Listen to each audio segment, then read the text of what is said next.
Subhash kitchen and ব্লগে আপনাদের সবাইকে স্বাগত। তো চলে এসেছি প্রতিদিনের মতন আবার একটা নতুন রেসিপি নিয়ে।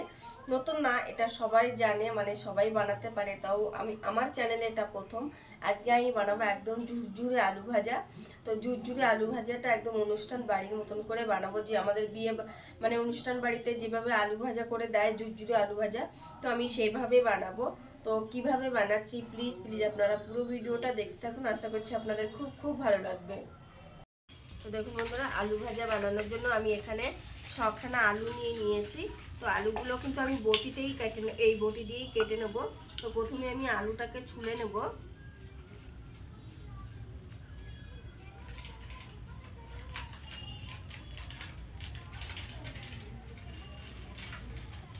দেখুন বন্ধুরা, আলুগুলো এই যে ছুলে নিয়েছি।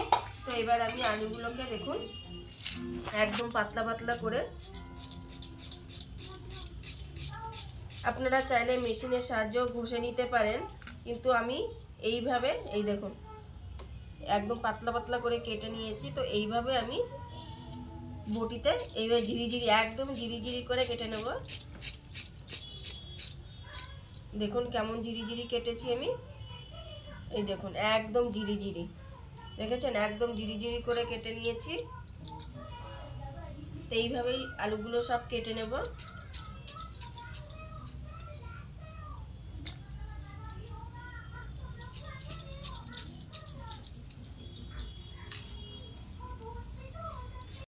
তো দেখুন বন্ধুরা, আলুগুলো খুব সুন্দর করে কেটে নিয়েছি একদম পাতলা পাতলা করে, একদম মানে মানে কি বলবো আর কি, একদম সরু সরু করে কেটে নিয়েছি। তো এটাকে এখন আমি খুব ভালো করে জল দিয়ে ধুয়ে নেবো, একদম এটাতে কোনো কষ না থাকে। তো সেইভাবে আমি এটাকে খুব ভালো করে ধুয়ে নেবো।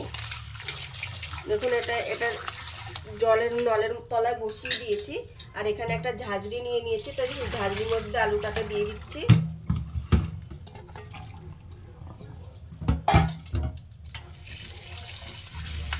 তো এবারে এটাকে খুব ভালো করে ধুয়ে নেব,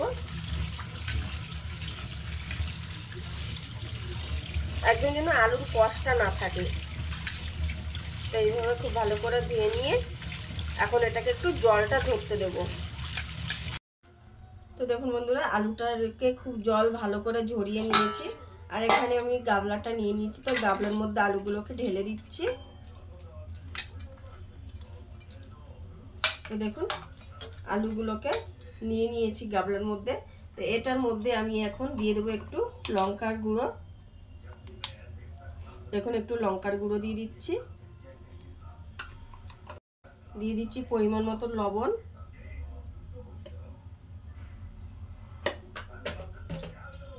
আর দিয়ে দেবো অল্প পরিমাণে চিনি, টেস্টের জন্য চিনি দেবো, এটা দিলে কিন্তু খুব ভালো হয় টেস্টটা। তো এবার এটাকে খুব ভালো করে মেখে নেব।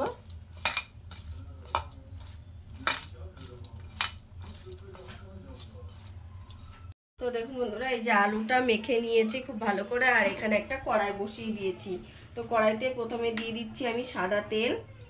তো আমি একদম খুব বেশি তেলে ভাজা করব না, আমি অল্প তেলেই অল্প অল্প করে ভাজা করব।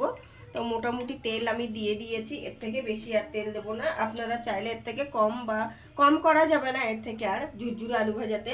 তো এর থেকে চাইলে আপনারা আর একটু বেশিও দিতে পারেন। তো তেলটাকে আমি একটু গরম হতে দেবো। তো দেখুন বন্ধুরা, তেলটা গরম হয়ে গেছে, আর এখান থেকে আমি কিছুটা আলু এটার মধ্যে দিয়ে দেবো।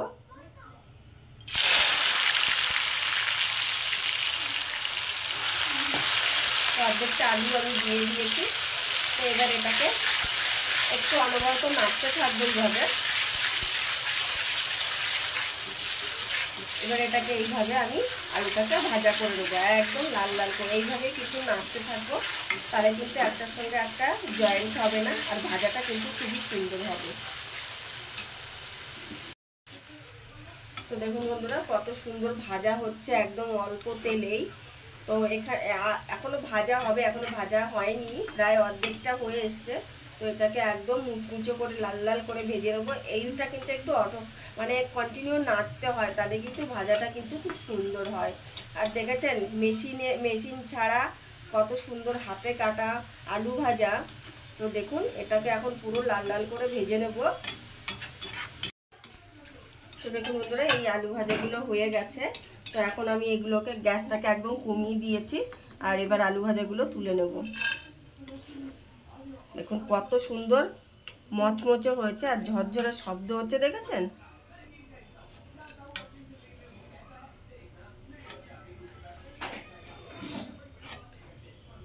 বন্ধুরা এগুলো তো নামিয়ে নিয়েছি, আর বাকি যেগুলো আছে তো ওই একই তেলের মধ্যে আমি আবার এইভাবে ভেজে নেব।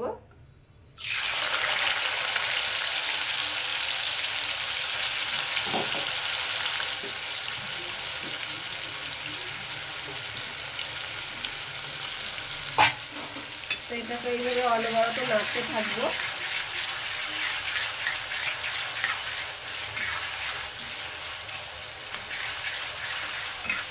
তো এটাকেও এরকমভাবে একই প্রসেসে আমি এটাকে ভেজে নেব। গ্যাসটা কিন্তু কমালে হবে না, গ্যাসটা কিন্তু মানে মোটামুটি হাইতেই রাখতে হবে।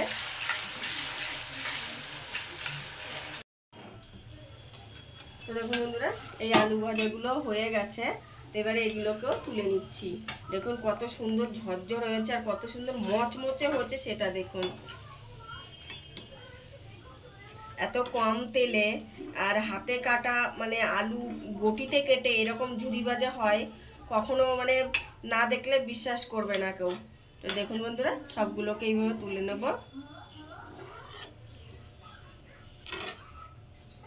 দেখুন বন্ধুরা আলুগুলো সব ভেজে নিয়েছি আর দেখুন কত সুন্দর শব্দ হচ্ছে, মচমচে শব্দ হচ্ছে। তো এর সঙ্গে আমি আরেকটু জিনিস ভেজে নেব।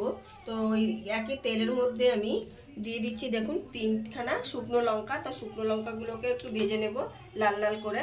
এইভাবে করলে কিন্তু মানে খুব ভালো লাগে। এটা আপনারা চায়ের সঙ্গে, ডাল গরম গরম পাতলা ডালের সঙ্গে, মুসুর ডালের সঙ্গে এই আলু ভাজা খেতেও কিন্তু খুব ভালো লাগে। আর মানে আপনারা চা খেলেন, চায়ের সঙ্গেও শুধু শুধু মানে সন্ধ্যাবেলা বসে বসেও খেতে পারবেন। তো দেখুন লঙ্কাগুলোকে খুব ভালো করে ভেজে নেব। তো দেখুন লঙ্কাগুলো ভেজে নিয়েছি। আর দেখুন আমি কিছুটা বাদাম নিয়ে নিয়েছি, তো কয়েকটা বাদামও আমি একটু ভেজে নেব।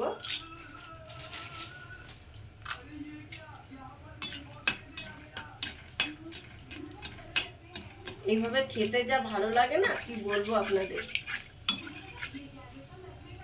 তো বাদামগুলোকে এইভাবে একটু ভেজে নেব।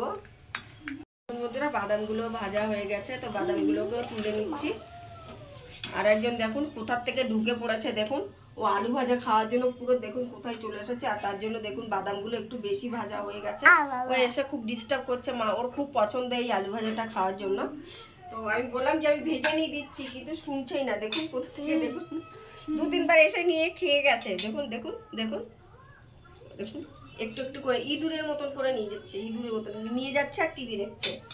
তো বন্ধুরা এবার এর মধ্যে দিয়ে দিচ্ছি দেখুন কিছুটা শুকনো কারি পাতা আমি নিয়ে নিয়েছি। তো সেই শুকনো কারি পাতাটাও একটু এটার মধ্যে দিয়ে দিলাম। তো দেখুন হয়ে গেছে কারি পাতাটাও ভাজা। তো এবার এটাকেও তুলে নিচ্ছি।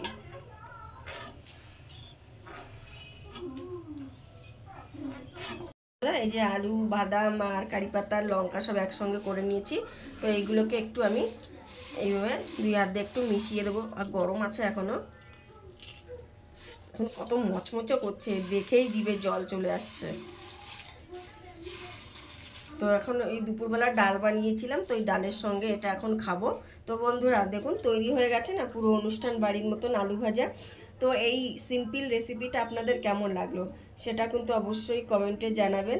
আর ভালো লাগলে প্লিজ প্লিজ একটা লাইক করবেন আর প্রচুর প্রচুর শেয়ার করবেন।